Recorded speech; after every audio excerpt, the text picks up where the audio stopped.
उधर दूसरी तरफ भारत की मिसाइल स्ट्राइक के आफ्टर इफेक्ट्स जो पाकिस्तान में है वो देखिए। भारत के एयर स्ट्राइक से मसूद अजहर मालामाल हो गया। ये खबर सुनने में थोड़ी अजीब लग रही है, लेकिन ये बिल्कुल सही है कि भारत की मिसाइल स्ट्राइक के बाद मसूद अजहर की करोड़ों में कमाई हो रही है, और कमाई भी 1-2 करोड़ नहीं, 14 करोड़ रुपए एक बार में, एक मुश्त। असल में पाकिस्तान की सरकार ने ऐलान किया है कि भारत के हमले में मारे गए सभी आतंकियों के परिवारों को पाकिस्तान की सरकार मुआवजा देगी। पाकिस्तान भारत की स्ट्राइक्स में मारे गए हर एक शख्स के हिसाब से उसको 1-1 करोड़ रुपया दे रहा है। अब ऐसे में अगर 1 करोड़ पाकिस्तानी रुपए बतौर मुआवजा दे रहा है, बहावलपुर में जैश ए मोहम्मद के हेडक्वार्टर में भारत की स्ट्राइक में मसूद अजहर के परिवार के 14 लोगों की मौत हुई है। इस हिसाब से मसूद अजहर को प्रति रिश्तेदार के हिसाब से 14 करोड़ रुपए का मुआवजा मिलेगा। है ना अजीब सी बात कि पाकिस्तान की सरकार आतंकियों के परिवारों को मुआवजे दे रही है। हमने उन्हें चुन चुन कर मारा है, अब ये आतंकी मरे हैं, उन आतंकियों के परिवारों को हर मरने वाले के नाम पर 1-1 करोड़ रुपया, और मसूद अजहर 14 करोड़ मिल रहे हैं उसे। तो पाकिस्तान दुनिया में घूम घूम कर कहता है कि वो तो आतंकियों को सपोर्ट नहीं करता, उसने आतंकी कभी नहीं पाले, वो तो खुद आतंकवाद का विक्टिम है, जबकि हकीकत क्या है आप देख ही रहे। लेकिन ये केस यही नहीं रुका, बल्कि अब पाकिस्तान की सरकार जैश और लश्कर के हेडक्वार्टर्स भी बनाएगी। आप जैसा कि इन तस्वीरों में देख सकते हैं, हम आपको दिखाते हैं, 7 मई को भारत ने मुरीदके में लश्कर तैयबा और बहावलपुर में जैश ए मोहम्मद के हेडक्वार्टर्स पर मिसाइल स्ट्राइक की थी। भारत ने आतंकियों के 60 ठिकानों पर स्ट्राइक की, जिसमें ये दोनों स्ट्राइक सबसे बड़ी थी, क्योंकि ये उस लश्कर और जैश का हेडक्वार्टर था जिसने भारत में न जाने कितने हमले किए, सैकड़ों निर्दोष लोगों की जान ली। अब पाकिस्तान की सरकार कह रही है कि वो हाफिज सईद और मसूद अजहर के आतंकी हेडक्वार्टर्स का निर्माण फिर से कराएगी। यह ऐलान खुद पाकिस्तान के प्रधानमंत्री शहबाज शरीफ की तरफ से किया गया है। पाकिस्तान की सरकार बहावलपुर में जैश ए मोहम्मद के हेडक्वार्टर, मुरीदके में लश्कर तैयबा के हेडक्वार्टर्स का निर्माण अपने खर्च पर करने वाली है। पाकिस्तान की आवाम के टैक्स का पैसा पाकिस्तान की सरकार आतंकवादियों के नष्ट हुए हेडक्वार्टर्स फिर से बनाने में लगाने वाली है, और फिर भी पाकिस्तान कहता है कि उसका आतंकवाद से कोई लेना देना नहीं। देखिए, और कितनी बार भारत दुनिया को यह बताए कि पाकिस्तान एक आतंकी मुल्क है। पाकिस्तान अपने देश में रहने वाले गरीबों के घर नहीं बना रहा। पाकिस्तान की बहुत बड़ी आबादी गरीबी रेखा के नीचे है, खाने के लिए भूखमरी वहां छाई रहती है, 2 वक्त की रोटी नसीब नहीं है। लेकिन पैसा कहां लगाया जाएगा? वापस आतंकी हेडक्वार्टर्स बनाने। पाकिस्तान की कुल आबादी 25 करोड़ है, और पाकिस्तान की जो करीब 42% आबादी यानी करीब 10.5 करोड़ लोग गरीबी रेखा से नीचे रहते हैं। कमाई 311 रुपए रोजाना, कईयों की इतनी भी नहीं है। लेकिन पाकिस्तान इस गरीब आवाम के बजाय ध्यान दे रहा है आतंकियों के घर बनाने पर, आतंकवाद को पालने पोसने पर, बर्बाद हुए मलबे को वापस हेडक्वार्टर में तब्दील करने में। असल में पाकिस्तान को अपने अस्तित्व के लिए हाफिज सईद, मसूद अजहर जैसे आतंकवादियों की हमेशा जरूरत है। पाकिस्तान की सेना के अंदर इतनी हिम्मत कभी नहीं रहती कि वो सीधे भारत का मुकाबला करे। इस बार उसने कोशिश की थी, मुंह की खा ली, अपने एयर बेसिस तबाह करवा लिए। इसीलिए वो हमेशा भारत को आतंकियों से ही जख्म देता है, और इसी में अगर आप देखिए तो उसे मसूद अजहर, हाफिज सईद जैसे इन आतंकियों की जरूरत है। ये उनके फ्रंटल है।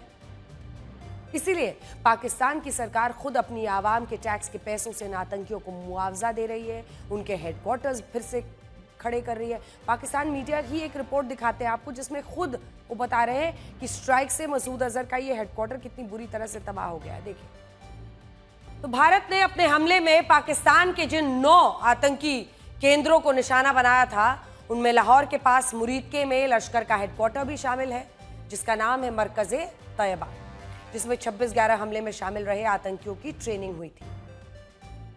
आज आपको इस आतंकी ठिकाने की तस्वीरें देखनी चाहिए। ये ड्रोन की तस्वीरें हैं, हमले के पहले की तस्वीरें और हमले के बाद की तस्वीरें।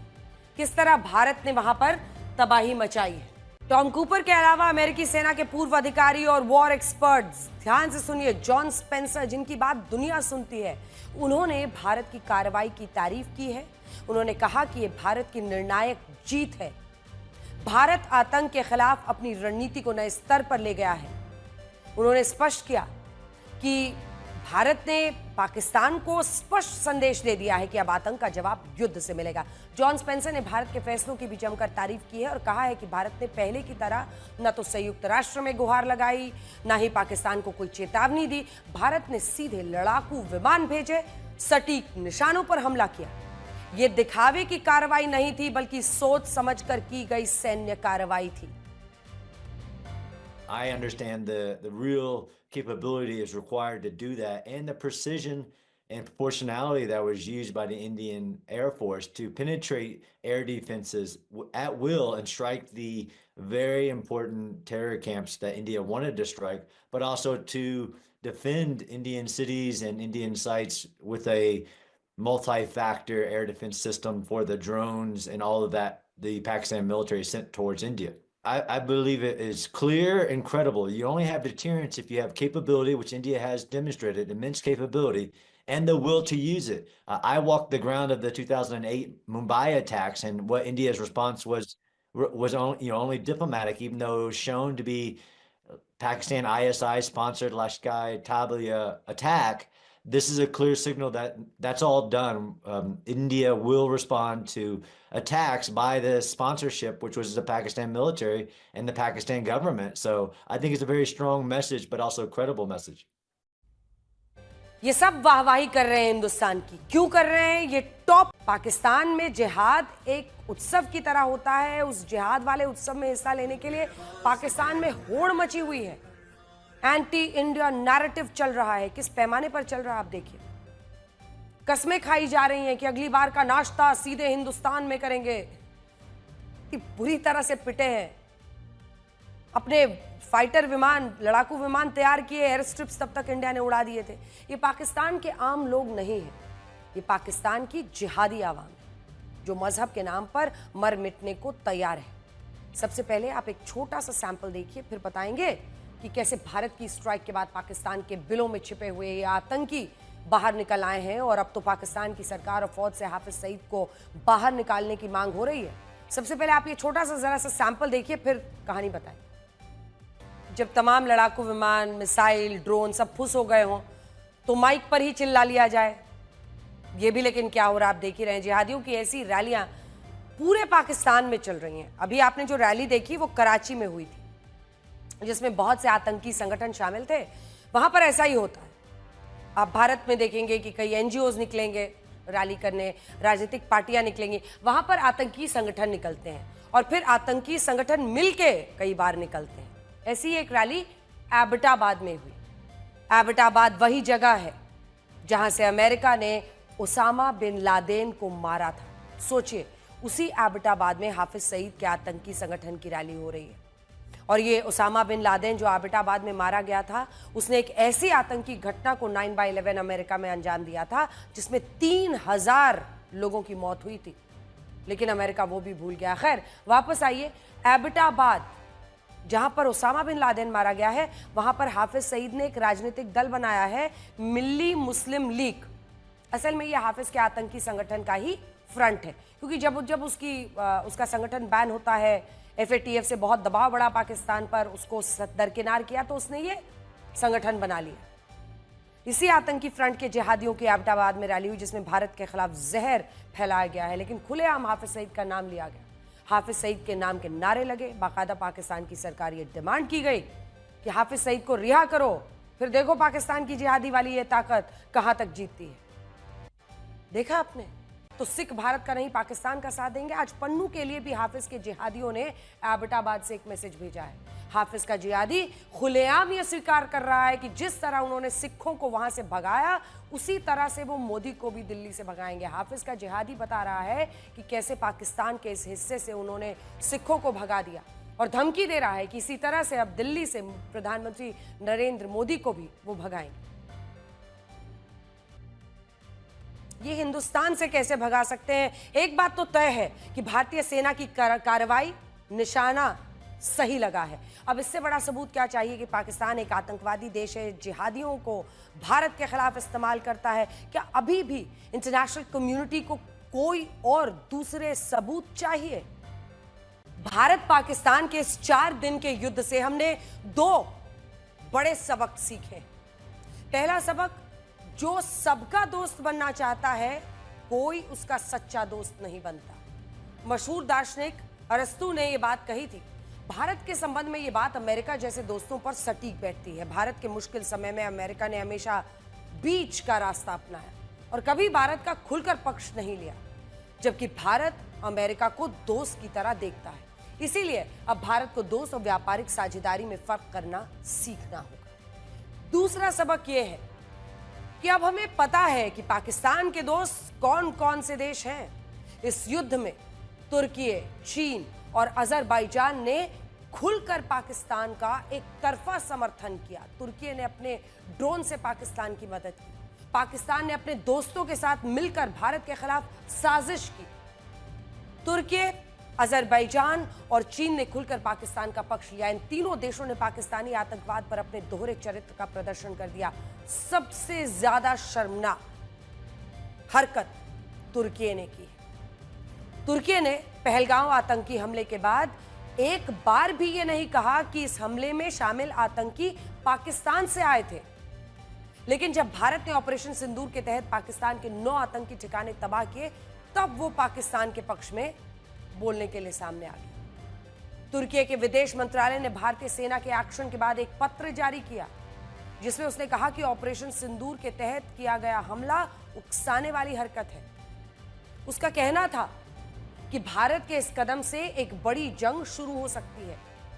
आप इस पत्र की जरा भाषा देखिए। इस भाषा से आप समझ सकते हैं कि तुर्की आतंकी देश पाकिस्तान को लेकर कितना गंभीरता से अपनी दोस्ती निभाता हुआ दिख रहा है। तुर्की ने पाकिस्तान को केवल वैचारिक समर्थन ही नहीं किया, बल्कि भारत से लड़ने के लिए हथियार दिए। ये वही तुर्की है जिसके बुरे वक्त में भारत ने दिल खोलकर उसकी मदद की। सबसे पहले याद कीजिए वर्ष 2023, जब तुर्की में रिक्टर स्केल पर 7.8 तीव्रता का भूकंप आया, तब भारत उन देशों में शामिल था जिसने सबसे पहले उन्हें मानवीय मदद भेजी थी। उस वक्त भारत ने राहत सामग्री, मेडिकल सपोर्ट, जितनी भी दवाएं और मदद चाहिए थी, वो सब हमने भेजी। इस मदद को मिशन के तौर पर देखते हुए भारत ने इसे दिया था ऑपरेशन दोस्त का नाम। आप सोचिए, भारत तुर्की के बुरे समय में उसके साथ खड़ा था, उसे दोस्त की तरह देख रहा था, वहां के लोगों की मदद कर रहा था। लेकिन आज वही तुर्की भारत के खिलाफ खड़ा है। आज वो धर्म के नाम पर इस्लामिक आतंकवाद के केंद्र पाकिस्तान के साथ है। उसने अपने हथियारों से भारत पर हमले करवाए। भारत पर 8 और 9 मई की रात को 350 से ज्यादा ड्रोन्स ने हमला हुआ था और पाकिस्तान को ये ड्रोन्स तुर्की की तरफ से ही मिले थे। भारत पर हुए ये ड्रोन हमले तुर्की की सेना की निगरानी में किए गए थे। यानी जिस वक्त तुर्की के आत्मघाती ड्रोन से हम पर हमले हो रहे थे, उस वक्त तुर्की के सैन्य अधिकारी पाकिस्तान के सैन्य कमांडर सेंटर में मौजूद थे। तुर्की ने पाकिस्तान को ड्रोन्स उड़ाने और भारत के रिहायशी इलाकों पर हमले करने की बाकायदा ट्रेनिंग दी थी। पाकिस्तानी सेना को आत्मघाती ड्रोन्स ऑपरेट करने आते नहीं थे। तुर्की ने इसमें भी मदद की। तुर्की के 2 ड्रोन ऑपरेटर्स पाकिस्तान में भेजे गए थे। यानी वो सीधा अपने लोगों को भारत के खिलाफ जंग में उतार रहा था। इन लोगों ने पाकिस्तानी सेना को ड्रोन हमले की ट्रेनिंग दी। हालांकि तुर्की की यह चाल कामयाब नहीं हुई। भारत ने उन तमाम ड्रोन्स और टर्किश ड्रोन्स को सब कुछ मार गिराया। भारत ने उन ड्रोन्स और ड्रोन ऑपरेटर्स सभी को मार गिराया। इस युद्ध में पाकिस्तान ही नहीं, उसके दोस्तों ने भी अपनी असलियत दिखा दी। इसीलिए सरकार ने भारत में तुर्की के सारे न्यूज चैनल TRT वर्ल्ड का X अकाउंट बंद करवा दिया, ताकि वो भ्रम न फैला पाए। इस कदम को भारत की नाराजगी के तौर पर देखा गया है। भारत सरकार ने अपने स्तर पर तुर्की और अजरबैजान को एक संदेश देने की कोशिश की, लेकिन भारत के लोग पाकिस्तान के दोस्तों पर हमला बोल चुके हैं। भारतीय सैलानियों और ट्रैवल एजेंसियों ने तुर्की और अजरबैजान पर टूरिज्म स्ट्राइक कर दिया। इस वक्त सोशल मीडिया पर बॉयकॉट तुर्की बॉयकॉट अजरबैजान टॉप ट्रेंडिंग में चल रहा है, यानी लोगों ने तय किया है वो खड़े रहेंगे अपनी सेना के साथ। वो भारत के दुश्मनों का साथ देने वाले देशों में पैसा बर्बाद नहीं करेंगे। ट्रैवल एजेंसीज ने भी तुर्की और अजरबैजान के लिए बुकिंग बंद कर दी है। EaseMyTrip, Ixigo, Cox and Kings और इंडिया एंड द वर्ल्ड जैसे ट्रैवल एजेंसियों ने तुर्की, अजरबैजान और चीन के लिए ट्रैवल बुकिंग्स बंद कर दी हैं। इसके अलावा भारत में मौजूद गोवा विलास जैसे होटल्स ने तुर्की और अजरबैजान के नागरिकों के लिए अपनी बुकिंग बंद कर दी है। ये लोगों ने किया है, ये उनकी तरफ से एक टूरिज्म स्ट्राइक है। इन ट्रैवल एजेंसियों ने पहलगांव हमले के बाद पाकिस्तान का समर्थन करने की वजह से ये फैसला लिया है। देखिए, travel to Turkey and Azerbaijan बहुत तेजी से ग्रो हो रहा था। लास्ट ईयर लगभग 2.5 लाख लोगों ने टर्की विजिट किया था एंड 2.3 लाख लोगों ने अजरबैजान विजिट किया था। और अगर आप एवरेज भी पकड़ ले 50-60 हजार रुपए हर सैलानी वहां पे जाके खर्चा करता है, तो हम टोटल मिला के 3,000 करोड़ की बात करें। ये टोटल अमाउंट 3,000 करोड़ से ज्यादा का होता है और ये डेंट टर्की को, अजरबैजान को जरूर मजबूर कर देगा टू इंट्रोस्पेक्ट। प्लस मैं ये भी कहना चाहूंगा कि टर्की और अजरबैजान के साथ में और भी बहुत सारे ट्रेड होते हैं, सिर्फ टूरिज्म का ट्रेड नहीं होता है। Nation comes first and business comes later and we should not, हमें उन कंट्रीज को पैसा नहीं देना चाहिए, उन कंट्रीज को बिजनेस नहीं देना चाहिए जो कंट्री हमारे ही यहाँ पे अपने ड्रोन्स भेजकर पाकिस्तान को सप्लाई करके हमें ही मारने की कोशिश। ट्रैवल एजेंसियों का कहना है कि भारतीयों का पैसा एक ऐसे देश पर खर्च नहीं होना चाहिए जो भारत के खिलाफ है। तुर्की, अजरबैजान के बजाय भारतीय सैलानियों को ग्रीस, आर्मेनिया, फ्रांस जैसे देशों की सैर करने की सलाह दी गई है और इसके अच्छे ऑफर्स भी दिए जा रहे हैं। आपको आज ये भी पता होना चाहिए कि भारतीयों के बीच तुर्की और अजरबैजान को लेकर पनपा गुस्सा इन देशों के लिए कितना घाटे का सौदा साबित होने वाला है। और अब आपको दुनिया के सबसे शक्तिशाली देश का दावा करने वाले अमेरिका की हकीकत बताते हैं। अमेरिका ने भारत पाकिस्तान के इस छोटे से युद्ध को लेकर कई दावे किए। खुद राष्ट्रपति डोनाल्ड ट्रंप ने कहा कि उन्होंने ये जंग रुकवाई, भारत को अमेरिका के बीच सीजफायर करवाया, जबकि अब तो भारत का विदेश मंत्रालय भी कह चुका है कि ऐसा कुछ नहीं हुआ, बल्कि खुद पाकिस्तान ने ही भारत से सीजफायर की गुहार लगाई। डीजीएमओ ने डीजीएमओ को कॉल किया। डोनाल्ड ट्रंप ने अपने सोशल मीडिया पोस्ट में जिस तरह की भाषा का इस्तेमाल किया है उससे कई तरह के सवाल उठ रहे हैं। ट्रंप कह रहे हैं कि वो भारत और पाकिस्तान दोनों के साथ अब अपना व्यापार बढ़ाएंगे। भारत के साथ तो ठीक है क्योंकि भारत और अमेरिका के बीच में करीब 129 बिलियन डॉलर का ट्रेड है, लेकिन क्या ट्रंप पाकिस्तान के साथ व्यापार बढ़ाकर भारत के लिए मुश्किलें खड़ी करें? नहीं करेंगे, क्योंकि पाकिस्तान इस कारोबार के पैसे से भारत के अंदर ही आतंकवाद फैलाएगा। अमेरिका तो ये दावा करता था कि आतंकवाद के खिलाफ वो खड़ा है, तो फिर वो पाकिस्तान जैसे आतंकी देश का साथ क्यों देता है? असल में अमेरिका एक मौका परस्त देश है। वो मौके के हिसाब से अपनी पॉलिसी बदलता है और अमेरिका की इसी मौका परस्ती का एक उदाहरण हम आपको दिखाते हैं। आज पूरी दुनिया ने देखा स्क्रीन पर इस वक्त जो शख्स अमेरिकी राष्ट्रपति डोनाल्ड ट्रंप के साथ हाथ मिलाता हुआ दिख रहा है, इसे किसी जमाने में अमेरिका ने एक ग्लोबल टेररिस्ट घोषित किया था। खुद अमेरिका ने ग्लोबल आतंकी, इस पर कई मिलियन डॉलर्स का इनाम रखा था। यही नहीं, इसे अमेरिका ने 5 साल तक जेल में बंद करके रखा। लेकिन आज देखिए कि अपने मतलब के लिए अमेरिका का सबसे शक्तिशाली शख्स यानी कि राष्ट्रपति खुद इससे हाथ मिला रहे। ये सीरिया के राष्ट्रपति हैं अहमद अल-शारा, जो सऊदी अरब में डोनाल्ड ट्रंप से मिले। ट्रंप का कहना है कि वो सीरिया के साथ अपने संबंध ठीक करने की कोशिश कर रहे हैं। वही सीरिया जिसे आइसिस से लड़ने में अमेरिका और पश्चिमी देशों ने बर्बाद कर दिया, लेकिन अब ट्रंप का कहना है कि वो सीरिया की नई सरकार के साथ सामान्य संबंध रखना चाहते हैं। 6 महीने पहले तक अहमद अल-शारा उर्फ अबू मोहम्मद अल-जोलानी एक जिहादी था। देखिए तस्वीर, स्टॉप दिस टेररिस्ट, इस आतंकी को रोको, जिस पर 10 मिलियन डॉलर का इनाम रखा था। 10 मिलियन डॉलर यानी कि भारत में लगभग 84 करोड़ रुपए। 16 मई 2013 को अमेरिका ने अहमद अल-शारा को एक ग्लोबल आतंकी घोषित किया। 2006 से 11 तक अमेरिका ने शारा को इराक की जेल में कैद करके रखा। शारा के आतंकी संगठन का नाम था हयात तहरीर अल शाम यानी HTS, और इस आतंकी ग्रुप को भी यूएन और अमेरिका दोनों ने टेररिस्ट ऑर्गेनाइजेशन, आतंकी ऑर्गेनाइजेशन कहा था। शारा पहले अल-कायदा में था। अल-कायदा के अल-नुसरा फ्रंट से अलग होकर उसने HTS बनाया। उसका ये संगठन अभी भी अमेरिका की तरफ से प्रतिबंधित है। इसी आतंकी संगठन एचटीएस ने पिछले साल सीरिया के राष्ट्रपति बशर अल असद को हटाकर सीरिया पर कब्जा किया था। शारा खुद उसका राष्ट्रपति बन गया था। उसके बाद अमेरिका ने उससे प्रतिबंध हटा दिया और सोचिए कि वो अब अमेरिका के राष्ट्रपति के साथ ग्लोबल समस्याओं पर बात कर रहा है। पता चला है कि आज राष्ट्रपति ट्रंप और शारा के बीच इजराइल हमास विवाद, रूस यूक्रेन वॉर पर चर्चा हुई है। राष्ट्रपति के तौर पर डोनाल्ड ट्रंप अपनी पहली यात्रा के तौर पर मिडिल ईस्ट के दौरे पर आए हैं। कल वो सऊदी अरब पहुंचे थे। अमेरिका और सऊदी अरब ने मंगलवार को $142 बिलियन यानी करीब 12.1 लाख करोड़ रुपए की डिफेंस डील पर साइन किया। दुनिया की सबसे बड़ी डिफेंस डील। इस समझौते में सऊदी अरब को C-130 ट्रांसपोर्ट विमान, मिसाइलें, रडार सिस्टम, कई एडवांस हथियार दिए जाएंगे। सऊदी अरब की तरफ से अमेरिका को यह भी कहा गया है कि वो $600 अरब का निवेश करेंगे। इसको लेकर अमेरिका बहुत उत्साहित है। आपको हम ये भी इसलिए बता रहे हैं ताकि आप ये समझ सके कि अमेरिका को सिर्फ पैसे से मतलब है। डोनाल्ड ट्रंप एक कारोबारी ही रहे हैं। वो इसी तरह की डील कर रहे हैं, हर जगह करते हैं। जहां से पैसा मिलता है वहीं चले जाते हैं। इस वक्त सऊदी से मिल रहा है, डिफेंस डील के साथ निवेश की बात हो रही है, तो उनके स्टेट गेस्ट बनकर चले गए।